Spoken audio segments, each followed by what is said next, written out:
हरि भक्तिर प्रति प्रेम जागरण कराई तुम्हार हरि भक्तिर प्रति प्रबल आग्रह देखी नथय आनंदित होइछे तुम्हार परीक्षा शेष होइछे दीनदयाल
वृंदावन धामत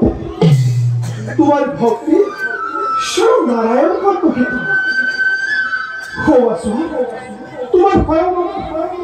स्वयं नारायण उपस्थित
প্রভু এতে মই মোৰ মহাভক্ত ধ্ৰুৱকে স্বয়ং ৰূপে দেখা দি নাৰায়ণ ভক্ত মনোবাঞ্ছা পূৰণ নাৰায়ণ প্ৰভু আজি ইমান দিনে বালক দেখি ভক্ত ধ্ৰুৱৰ লগতে খেলা কৰি ফুৰিলে নাৰায়ণ আৰু তুমিও চোৱা প্ৰভু ধ্ৰুৱৰ ওপৰতে আতুৰ হৈ পৰা প্ৰভু ৰাজা উত্তম ৰাজ আৰু হৰিপি ৰাণীৰ আগত হ্যাঁ তেওঁলোকৰে আমাৰ প্ৰতি থকা আগ্ৰহ আৰু কৰুণাৰ কথা কৰাবই নারায়ণ নারায়ণ ভাল প্রভু মই এটিয়ে যাই উত্তম রাজ্য শ্রবণ কীর্তন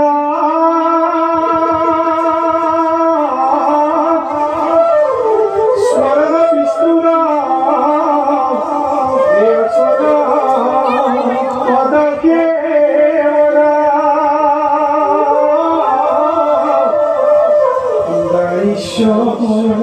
কথিত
ভকতরা প্রাণধর মুকুন্দ মুরারি ভক্তি ভাবে পূজা করু তুষ্ট হইবা তুমি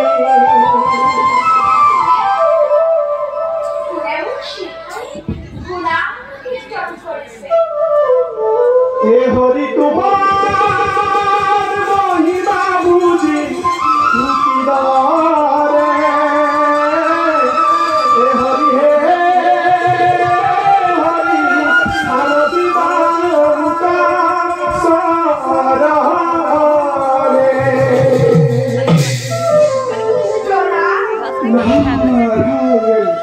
নারায়ণ নারায়ণ তুমি সুন্দর ভক্তি এই গভীর রমেশ্বর বাঁচাতে অকরে অকরে তুমি কি করি আসা বাসা মোর নাম ধ্রুব উত্তম রাজকুমার মোর নারায়ণ ঘরের আরাধনার হেতু আগে মই অরণ্যের ভিতরে নারায়ণ বাসা হরিকা তো অরণ্য খুব বাবা হরি যেন অরণ্য থাকে মিশা হৰিক তুমি অৰণ্যত কেতিয়াও নোপোৱা মোৰ বিশ্বাসে অৰণ্যতে মই হৰিক লগ পাম অৰণ্যত তুমি হৰিক কেনেকৈ লগ পাবা মোক কোৱাচোন বাছা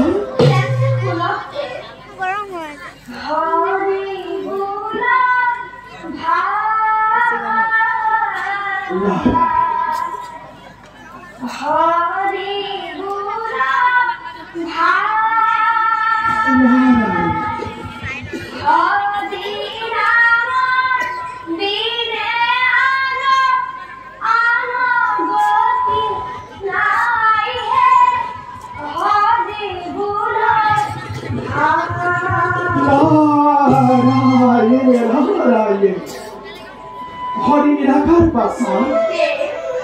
এনেদৰে বিচাৰি ফুৰিলে নোপোৱা নহয় মই নিজে হৰিনাম লৈ লৈ ঘূৰি ফুৰো অথচ তেওঁক মোক দেখাই নিদিয়ে গতিকে তুমি এনেদৰে হৰিক বিচাৰি কষ্ট খাব নালাগে তুমি নিজ গৃহলৈ উভতি যোৱা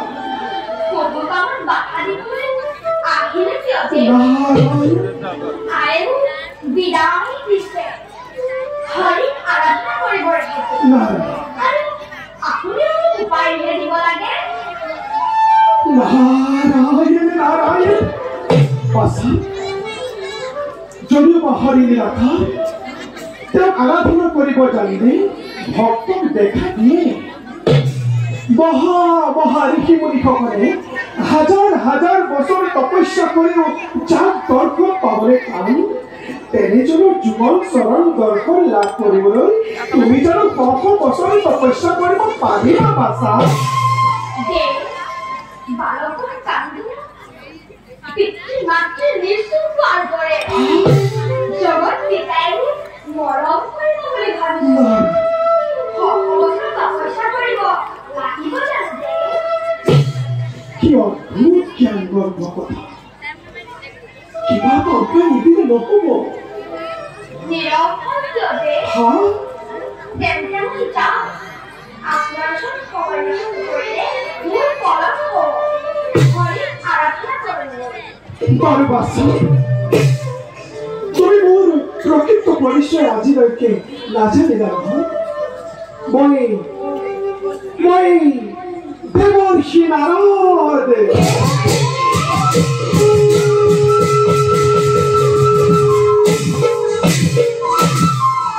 তোমাৰ কথা শুনি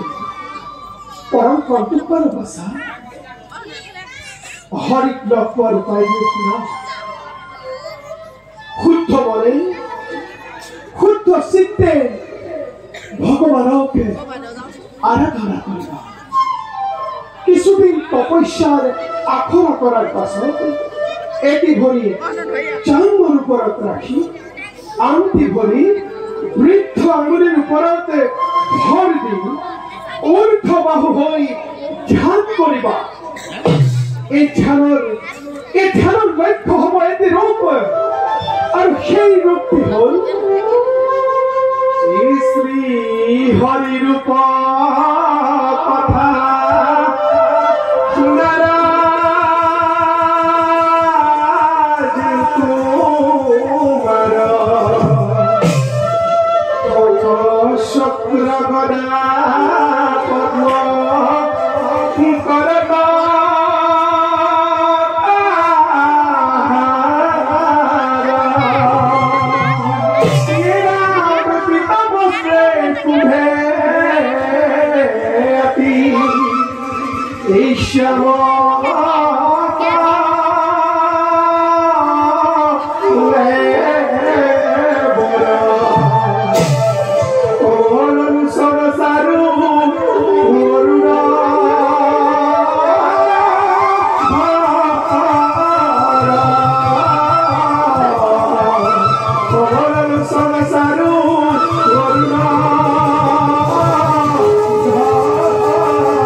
চিন্তা করিতে করতে তোমার মন প্রাণ চেতিয়া শ্রীহরিতে বিলীন হয়ে যাব এতে দেখা বাবা নারায়ণ চক্ষু মেলিনে দেখা বাবা চতুর্ভুজ মূর্তির মূর্তি মস্ত স্বয়ং নারায়ণ বাবাকে আর কিছুদিন তপস্যা করার পাশাপাশি লাহে লাহে এদিন দুদিন করে ব্রত পালন করিবা প্রথমে বলর ফলমূল কমে জল পাত দিবা আহার হব মহাপ্রাণবায়ু এই মহাপ্রাণবায়ুকে লই জগৎ স্তম্ভিত করিবা ভগবানে সমগ্র দিব এই উত্থাপন করার রীতি এই ভাষা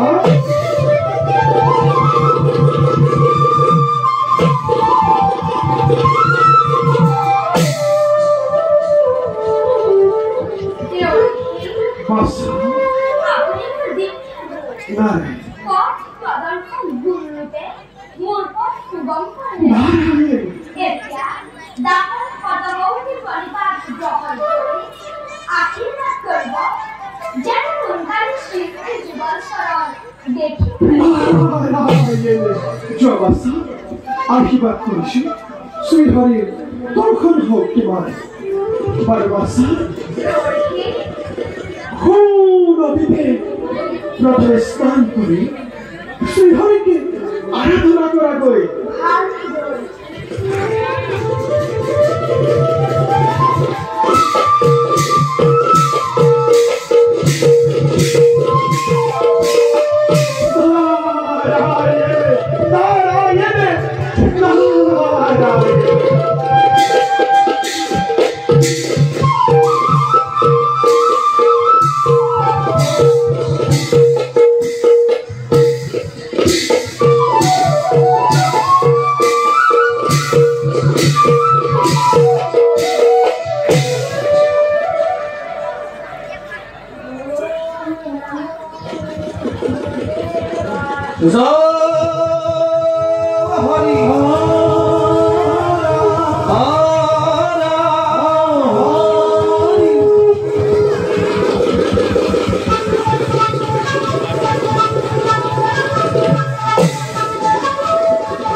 তোমার ভক্তিময়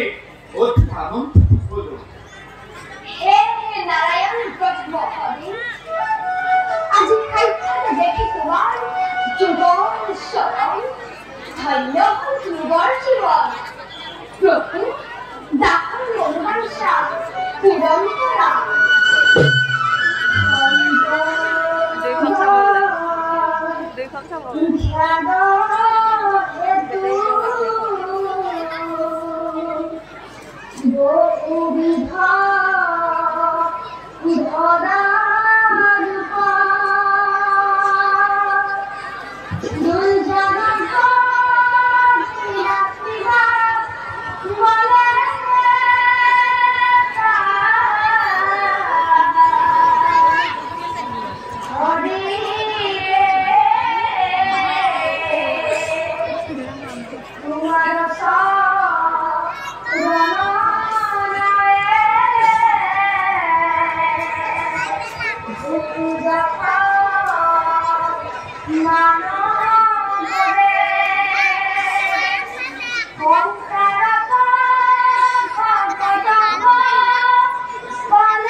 তুমি চোয়া নিশ্চয় তোমার কারণে পিচ্ছি মাতৃ ব্যাকুল হয়ে আছে। প্রথমে চোয়া তুমি নিঃসাহায্য ভারে পরাজয় খাও। মোর রাজ চিন্তা করার কোনো প্রয়োজন নাই। মোর মাত্র কামনা জনমে জনমে তোমার শরণ খেলে থাকিবলৈ। মুক্তি মুখ নকৰিবা প্রভু। নহয় শুভ, তোমার অনিশ্চ হলেও তুমি পিচ্ছি মনোকামনা পূর্ণ করা। মই তোমাকে করিষ্য আশীর্বাদ। সত্য ভবনের উপরে উত্তর দিকে তোমার স্থান হব। তুমি সকল নক্ষত্রে অধিপতি হবা। ভবিষ্যতে মানবরে মানব পথক তুমি ধ্রুব তরা হয়ে যুগে যুগে তোমার দর্পণে এক মাঙ্গলিক্ষণর ঘোষণা করিব।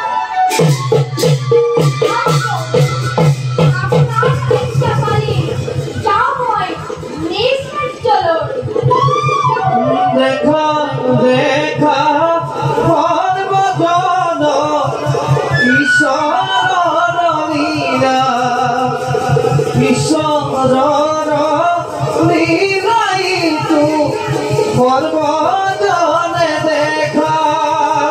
ঈশ্বর লীলাই তু সর্বজনে দেখা।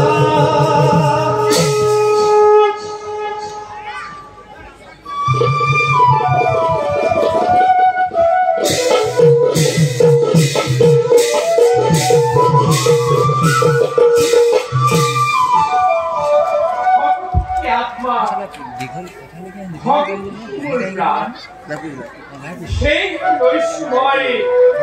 ভক্ত করুণা মন যা ভক্তি মনোবাঞ্ছা পূর্ণ হইতে দিয়া আমি যাও হেবে নিজ কর্তব্য হওয়া